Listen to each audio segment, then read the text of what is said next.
kita nampak gaya bergerak ke depan. Walaupun di Facebook pompang-pompang nampak macam anti vaksin banyak, tapi angka suntikan telah menunjukkan bahawa kita sebenarnya negara mesra vaksin.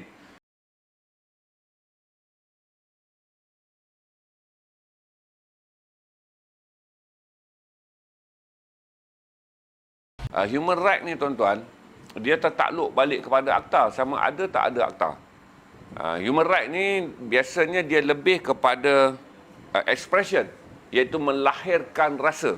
Kita tak boleh lagi menambah kerosakan tersebut. Maka itu saya katakan, kalau saudara kata human right, it doesn't work. Di Malaysia ni tuan-tuan, waktu pembuangan pekerja media, waktu pembuangan pekerja kilang, waktu pembuangan pekerja bank di Malaysia tak pernah rugi tuan-tuan, tapi tanyalah orang yang pernah bekerja di bank.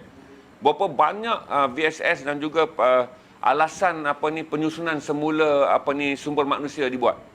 Bank antara yang tak pernah rugi. Kilang ada kilang rugi, ada kilang untung. Harga sawit naik, ada untung, ada getah turun, naik, ada untung. Harga besi turun, dia ada naik turun.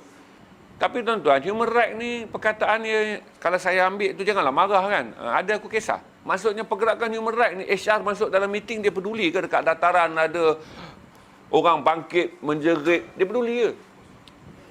Tuan-tuan pergi berada depan syarikat majikan zalim, itulah yang video yang dia ambil, yang bukan dia bersedih malam hari kata, ya Allah kesiannya. Ni muka ni esok buang. Dia ni ada kan, cuba cek, dia ada tak kad dia punya punch card dia yang 3 hari lewat. Jadi saya tanya pada saudara, human right ni adalah kata-kata yang indah untuk diperjuangkan. Tapi saya pinjam ayat, ada aku kisah tu, siapa punya ayat tu? Ada aku kisah, kata Aiman tu, ada aku kisah.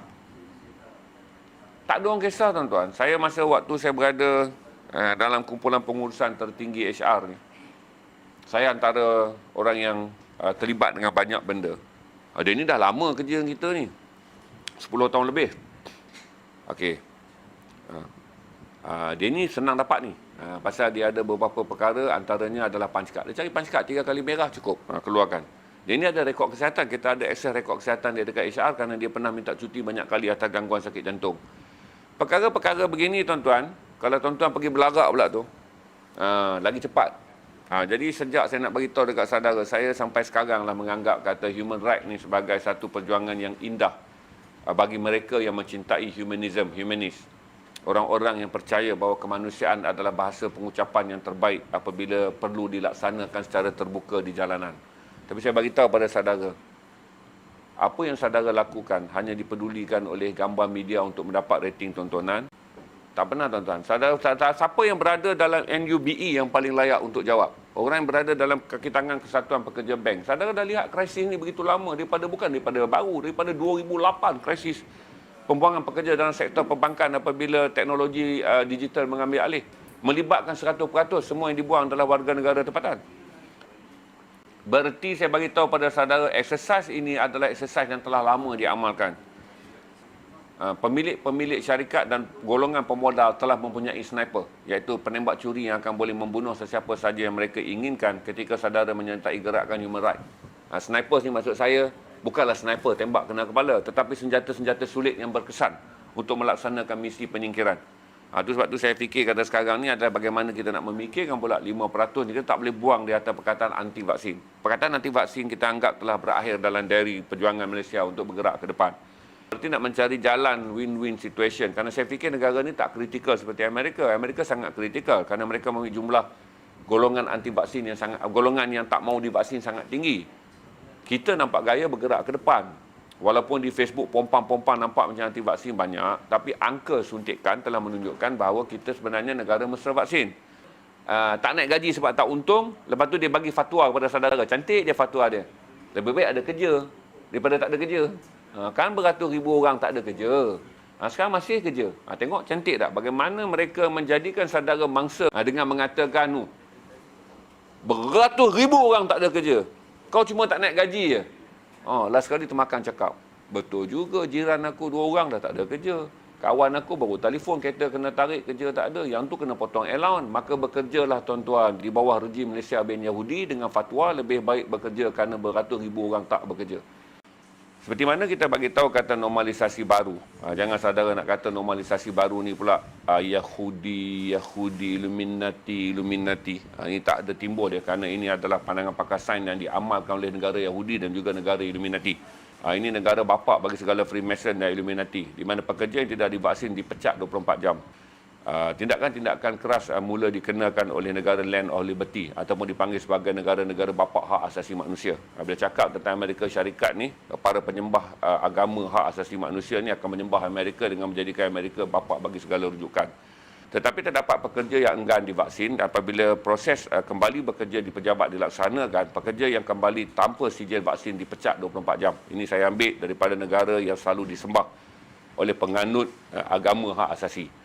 Manakala di Perancis pula saya bagi tahu pada saudara, gerakan mereka yang tersisih daripada pemvaksinan, mereka yang enggan divaksin menjadi lebih besar. Di Amerika tak banyak demonstrasi, tetapi di Perancis adalah di mana terdapat antara 127,000 hingga 220,000 orang yang keluar berdemonstrasi selama 11 minggu berturut-turut, termasuk rehat lepas. Maksudnya rehat depan ni akan jadi minggu yang ke-12. Dengan membabitkan antara 22 hingga 26 bandar. Ini jumlah orang yang keluar. Jadi besar.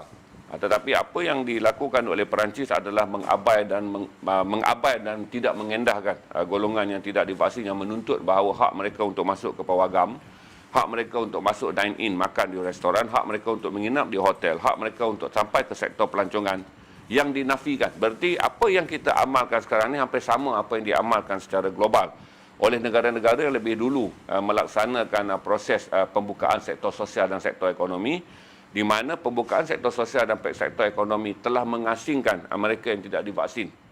Ini menjadikan bahawa kita dah boleh lihat ini rentak yang akan diguna pakai. Apabila vaksin tidak diwajibkan, kenapa mereka disisihkan? Ini kata penghujah-penghujah yang menganggap bahawa agak dramatik dan agak kurang adil. Golongan yang tidak divaksin tidak dibenarkan menyertai sektor sosial dan kemungkinan kini akan timbul dalam krisis sektor pekerjaan.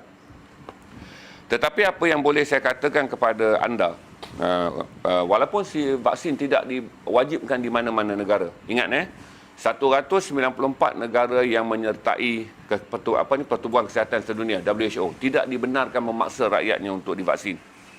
Ingat 194 negara yang menyertai WHO tidak membenarkan mana-mana negara menjadikan vaksin ini sebagai satu perkara yang wajib. Itu isyarat yang dihantar oleh WHO dan Malaysia adalah negara anggota.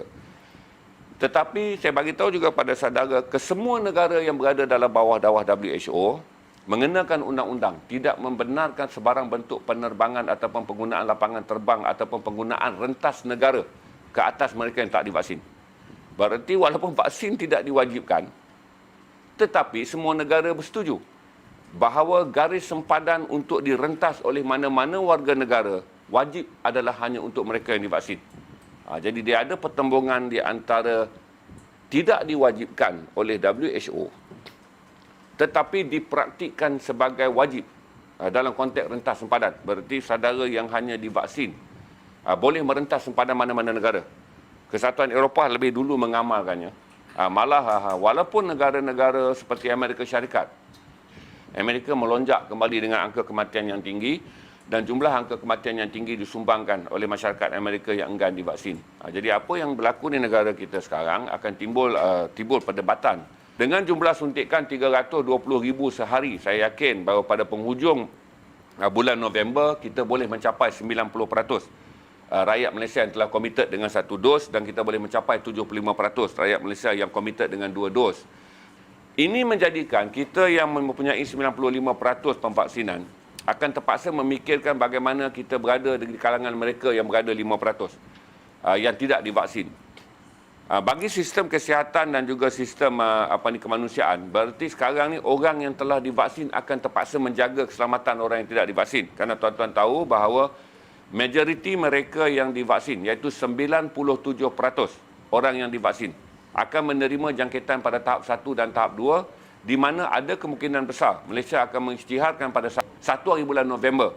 Negara ini adalah negara endemik. 1 hari bulan November tahun 2021. Saya yakin mengikut jadual dan juga tata cara dan tata urus yang dibuat oleh YB Khairy Jamaluddin, ada potensi kita akan mensiarkan endemik apabila fasa suntikan telah pun berakhir berdasarkan unjuran kerajaan pada 30 hari bulan Oktober 2021. Yang kita ingin memulakan kehidupan dengan menerima mereka yang dijangkiti COVID-19 pada tahap 1 dan tahap 2 sebagai flu. 3, 4, 5 saja yang akan dianggap sebagai kes COVID.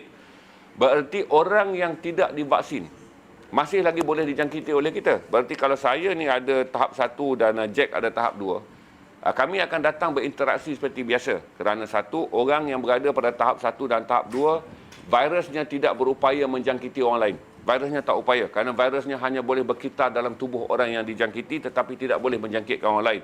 Walaupun virus berada dalam kawasan hidung sebagai zon yang paling sensitif, tetapi dia tidak cukup kuat untuk menghasilkan lebihan virus bagi menjangkiti orang lain. Tetapi kalaupun dia menjangkiti sesama orang yang divaksin, dia sama seperti mana kita hidup dengan flu sekarang, tuan-tuan. Orang-orang yang kena flu, dia akan minta MC. Ataupun kalau dia rasa flu okey, dia masih boleh bekerja. Tetapi endemik bererti COVID-19 hanya dianggap sebagai flu. Saya lebih suka tuan-tuan lihat ucapan saya bukan sebagai ucapan pro-vaksin atau anti-vaksin. Ucapan saya adalah melihat bagaimana proses sosialisasi dalam new normalisasi akan diamalkan. Balik kepada basic, sahabat. Memiliki lesen memandu tidak wajib kepada rakyat Malaysia, tak wajib. Tetapi untuk memandu di jalan raya, lesen memandu adalah wajib. Pelik tapi logik ayatnya. Memiliki lesen memandu tidak wajib kepada mana-mana rakyat Malaysia. Tetapi untuk memandu di jalan raya, lesen memandu adalah wajib.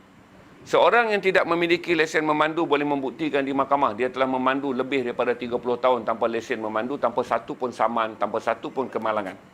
Tetapi dia tetap didapati bersalah apabila dia berlaku kemalangan. Walaupun dia ada rekod 30 tahun memandu, disiplin, gini semua okey, tetapi dia akan didapati bersalah sekiranya ditahan ataupun didakwa atas satu kesalahan. Seorang yang memiliki lesen memandu walaupun sehari, sebab kita kan lulus lesen memandu ni tak ada grade A, grade B, dia lesen lulus je, maka dia bawa. Kemalangan maut menjadikan dia lindungi di insurans. Sekiranya kemalangan maut itu berlaku tanpa mengaitkan dia memandu secara cuai dan menyebabkan kematian, berarti kemalangan maut itu biasa, berlaku kerana insiden factor of time atau factor of situation. Berarti dia boleh menerima hubungan minimum kerana ia diterima sebagai kemalangan, kecuali dia dicas di bawah memandu dengan cuai menyebabkan kematian. Inilah kita nak tengok logik yang telah lama kita amalkan. Walaupun undang-undang ini bukanlah undang-undang wajib, tapi saya masih lagi cuba mengingatkan tuan-tuan yang mempunyai keluarga atau diri tuan-tuan sendiri yang tidak divaksin. Kekejaman bukanlah pembantaian di jalanan. Kekejaman bukanlah kisah seorang isteri memukul suami atau suami pukul isteri.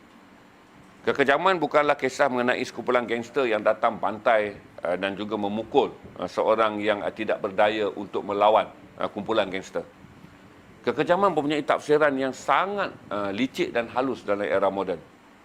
Kekejaman yang paling besar adalah selalu yang diamalkan oleh golongan pemodal untuk menyingkir golongan pekerja. Berarti vaksin akan menjadi lagi satu kekejaman halus. Dan kemudian langkah-langkah penyisian ini pula akan diabaikan oleh banyak pihak kerana mereka menganggap bahawa golongan yang tidak divaksin perlu menerima padah dan hukuman apabila new normalisasi. Apa yang kita sedang bercerita adalah untuk bergerak ke depan adalah mereka yang tak mahu divaksin. Saudara boleh membenci seseorang atas seorang yang tidak mahu divaksin kerana kedegilan peribadinya. Tetapi sekiranya dia seorang ayah yang mempunyai anak, kita tak boleh menghukum seorang ayah dan memusnahkan sebuah keluarga di mana anak yang memerlukan ayah untuk meneruskan persekolahan, untuk memastikan kelangsungan hidup dia turut terhukum.